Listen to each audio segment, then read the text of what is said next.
நான் உங்களுக்கு ஒன்று காட்ட போகிறேன். என்னன்னா, இது என்னன்னு தெரியுதா உங்களுக்கு?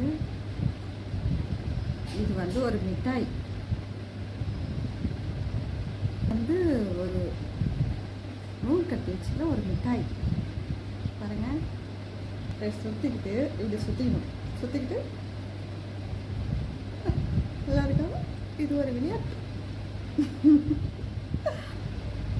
சரி, சாப்பிட போகிறேன். நீங்களாம் சின்ன வயசு இது மாதிரி பண்ணிக்கிறீங்களா? நான் பெரிய வயசு தான் நானே பண்ணுறேன். பாப்பாங்க விளையாடுறது நான் பண்ணுறேன். சின்ன பாப்பாங்க. நீங்களாம் பண்ணிக்கிறீங்களா? உங்களுக்கு இந்த அனுபவம் லைக் பண்ணுங்கள், கமெண்ட் பண்ணுங்கள்.